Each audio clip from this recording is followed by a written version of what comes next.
Apa kabar kalian semua? Semoga kalian selalu sehat dan bahagia ya. Oh ya guys, pengumuman pemenang giveaway-nya akan kita post di post community. Bagi yang namanya telah terpilih, harap segera komen di postingan tersebut ya. Semoga kalian beruntung. Oke, di video kali ini Mimin kembali akan melanjutkan kisah cerita dari drama Korea yang berjudul Rocky Historian Go Haryong. Dan sekarang kita udah memasuki episode ke-15 loh. Kalian pasti udah gak sabar kan? Ya udah deh, cus langsung aja kita melebur ke alurnya. Di episode sebelumnya, Sahwi mendapat perintah dari konselor Min untuk menyalin catatan harian Haryong ketika Pangeran Yirim datang ke istana raja. Dan di malam itu, Sahwi memasuki ruangan perpustakaan untuk mencari catatan Haryong dan menyalinya. Setelah selesai, salinan catatan itu diberikan kepada konselor Min. Setelah konselor Min membaca isi salinan tersebut, ia segera pergi menemui sang raja. Dalam pertemuan itu, konselor Min meminta kepada raja untuk mengatakan yang sesungguhnya mengenai Pangeran Yirim. Namun saat itu, raja tetap merahasiakan jati diri Pangeran Yirim yang sesungguhnya. Sementara itu, Haryong mendapat jatah libur setelah sekian lama bekerja. Ia ingin bermalas-malasan di rumah, tapi hal itu malah mengganggu Seolgum yang sedang merapikan tempat tidur. Tak lama, terdengar lemparan batu dari arah luar. Setelah memeriksanya, ternyata itu adalah Pangeran Yirim yang sedang datang mengunjunginya.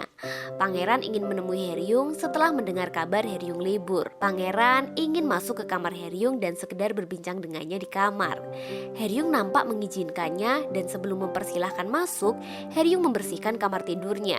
Setibanya di kamar, Pangeran ingin mencurahkan rasa rindunya kepada Haryong dan memanggilnya dengan sebutan wanitaku. Pangeran ingin setiap hari bertemu dengan Haryong sebagai lelaki biasa tanpa gelar dan tanpa seragam. Kemudian Haryong menatap Pangeran dan merasakan ketulusan dalam diri Pangeran. Haryong lalu memberitahukan tempat rahasia di mana mereka bisa bertemu selanjutnya. Sedangkan di kantor sejarawan, suasana terlihat berbeda dengan tanpa kehadiran petugas Seong. Sejauh ini, petugas Seong terkenal mempunyai integritas dan loyalitas tinggi dengan pekerjaan. Rekan-rekan sesama petugas banyak yang bertanya-tanya mengenai kehadiran petugas Seong.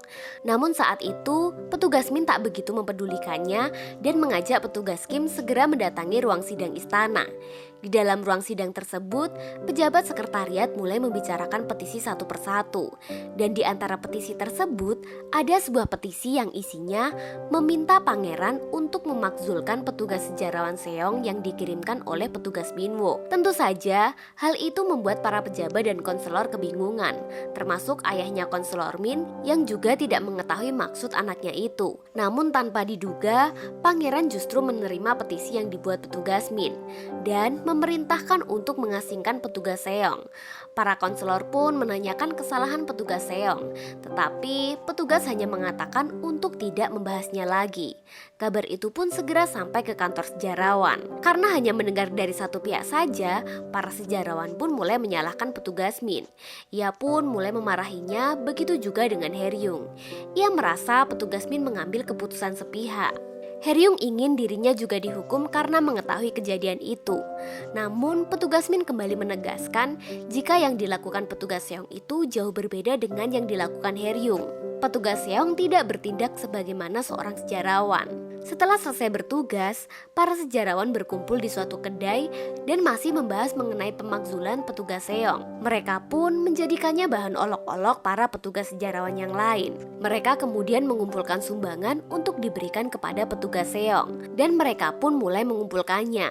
Namun saat itu, petugas Sahwi hanya diam dan tidak mengeluarkan uang. Kemudian ia membeberkan kasus yang sebenarnya terjadi. Jadi, sebenarnya sebelum membuat petisi, petugas Min terlebih dahulu pergi menemui Pangeran Jin. Ia memohon ampunan untuk petugas Seong karena ia menggunakan catatan harian sebagai alat untuk mengancam pangeran. Kemudian, pangeran menerima permohonan itu dan hanya memberi hukuman ringan kepada petugas Seong. Mendengar hal itu, para petugas sejarawan menjadi merasa bersalah dengan petugas Min karena mereka telah melakukan hal yang tidak pantas terhadap dirinya. Sementara itu, petugas Min menemui petugas Seong untuk sekedar mengucapkan salam perpisahan. Saat itu, petugas Seong sangat berterima kasih karena dirinya lah ia tidak mendapatkan hukuman yang begitu berat. Petugas Min juga memberikan sedikit uang untuk persiapannya ke depan. Petugas Min juga mengatakan untuk segera kembali bekerja di pemerintahan setelah menjalani masa hukuman. Namun petugas Seong justru memilih untuk tidak kembali ke pemerintahan dan akan mengajarkan menulis serta membantu warga yang membutuhkan bantuan hukum dan tetap akan menjadi penganut Katolik yang taat. Petugas Min merasa menyayangkan hal itu. Tetapi kembali lagi itu sudah menjadi keputusan petugas Seong untuk memilih jalan hidupnya. Setelah pembicaraan itu selesai, petugas Min pamit pulang. Tetapi ada sesuatu yang mengganjal di hati petugas Min. Ia pun segera pergi ke kedai buku milik Tuan Kim dan bermaksud mencari Injil di kedai tersebut. Setelah ia mendapatkan itu, petugas Min hanya penasaran dengan isi yang tertulis di dalamnya. Keesokan harinya di kantor sejarawan, para petugas berdiskusi untuk meminta maaf kepada petugas Min. Mereka merasa bersalah karena sudah melakukan perbuatan yang tidak menyenangkan kepada petugas Min. Saking asiknya mereka berdiskusi, tanpa mereka sadari, petugas Min sudah datang dan berada di meja kerjanya. Dengan segera, Yuni mendatangi para petugas itu dan mengatakan bahwa petugas Min sudah datang. Tanpa diminta, petugas An langsung bersimpuh meminta maaf kepada petugas Min dan menceritakan jika dirinya sudah mengetahui cerita yang sebenarnya. Kemudian petugas yang juga menghampiri petugas Min untuk sekedar memberikan dukungan atas sikapnya itu. Tak lama, para petugas itu kembali berdiskusi dan petugas Min pergi meninggalkan kantor sejarawan. Saat itu, Heryung pergi mengejarnya dan meminta maaf atas pendapat yang kemarin ia sampaikan. Sementara itu, Yunim dan Ahran telah selesai bertugas. Mereka berdua berencana jalan-jalan di sekitar istana. Di waktu yang bersamaan, terlihat Pangeran Yirim dan Heryung sedang berjalan-jalan juga di sekitar istana. Mereka mencari waktu berduaan untuk bersenang-senang dan bergandengan tangan. Tanpa sengaja, keberadaan mereka diketahui oleh kedua sejarawan wanita, yaitu Yunim dan Ahran. Keduanya terkaget-kaget dan mengira pangeran sebagai juru tulis Yi. Sedangkan Pangeran dan Heryung tampak kaget dan melepaskan gandengan itu. Yunim dan Ahran kemudian menginterogasi mereka berdua. Tanpa ragu, Pangeran mengatakan jika ia menyukai Heryung pada pandangan pertama. Kedua teman Heryung itu sangat mengkhawatirkan keadaan Heryung yang akan hidup menderita di istana dengan peraturan yang sangat ketat. Namun saat itu, Heryung mencoba menenangkan keduanya. Dan saat teman-temannya akan mengajukan pertanyaan lebih jauh, terlihat kedua pelayan Pangeran Yirim datang dan mulai beradu argumen dengan para sejarawan wanita. Kedua kubu tidak mau kalah. Di kubu Pangeran, kedua pelayan itu menganggap jika Heryung sengaja menggoda Pangeran karena Pangeran yang terlihat polos dan mudah untuk mendapatkan cintanya. Keduanya juga tidak mengetahui kehidupan Heryung di luar. Mereka juga mengakui kecantikan Heryung dan dapat membuat laki-laki rela menjual rumah untuk menikahinya. Sedangkan di kubu Heryung, sejarawan wanita mengatakan jika Pangeran Yiri mempunyai paras yang cukup tampan, ditambah gelarnya sebagai pangeran. Tentu saja hal itu dapat dengan mudah mendapatkan wanita idamannya. Kedua kubu itu saling mengandalkan pasangan mereka. Dan ternyata itu menimbulkan keramaian. Kejadian itu mendapat perhatian dari Kasim Sambo yang kemudian melerai untuk menenangkannya. Pangeran pun segera dibawa ke istana Nokseodang. Kasim Sambo memarahi pangeran karena berkeliaran di istana. Terlebih kondisi mereka yang sedang dalam pengawasan. Kasim Sambo begitu khawatir dengan kondisi kamar pangeran. Sedangkan pangeran justru terlihat santai dengan apa yang saat itu terjadi kepadanya. Sedangkan di sisi Heryung, kedua temannya mulai bertanya kepadanya dan meminta Heryung untuk selalu jujur kepada kedua temannya itu. Hari itu kembali Heryung menemui pangeran untuk melanjutkan tugasnya. Namun sesampainya di Nokseodang, ia kembali ditanya mengenai kabar tentang dirinya. Heryung mengatakan jika dirinya dikurung di ruangan perpustakaan dan diinterogasi oleh pangeran. Tak begitu lama, pangeran mendekati Heryung dan nampak mencium Heryung dengan lembut. Heryung merasa kaget dengan sikap pangeran saat itu dan keduanya nampak sedang jatuh cinta. Setelah kejadian itu, mereka terlihat salting dan saling melempar senyuman. Sedangkan di sisi lain, terlihat Ibu Suri yang sedang berada di luar istana untuk bertemu dengan Mohwa. Ibu Suri ingin mendengarkan surat yang dibawa Jean yang saat itu ditulis oleh Dr. Dominic mengenai situasi Soyorawan pada saat itu. Ibu Suri ingin mengungkapkan kebenaran mengenai surat tersebut. Namun, Mohwa kemudian teringat dengan sosok putri yang sedang berada di rumah. Belum selesai Mohwa berbicara, ia sudah mendapatkan kabar dari istana. Dengan segera, Ibu Suri mendatangi sang raja untuk menanyakan hal penting yang ingin disampaikan.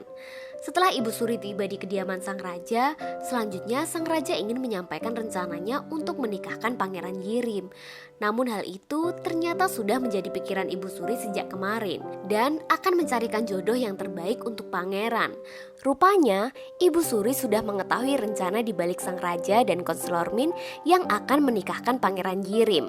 Kemudian Ibu Suri memerintahkan pelayan Choi untuk mengirim surat kepada Tuan So Baekson untuk mencarikan jodoh yang akan dipilih Ibu Suri. Keesokan harinya, Haeryung bertugas seperti biasa dan ia mendatangi istana Nokseodang.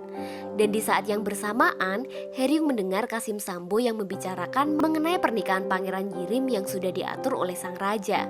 Mendengar itu, Haeryung mengucapkan selamat kepada pangeran dan pergi meninggalkan Nokseodang. Pangeran pun segera mengejar Haeryung dan mencoba menghentikan langkahnya dengan memastikan pangeran tidak akan menerima perjodohan itu. Namun, Haeryung justru mengatakan untuk tidak membangkang kepada raja dan menerima pernikahan itu. Haeryung merasa sadar diri karena dirinya bukan siapa-siapa.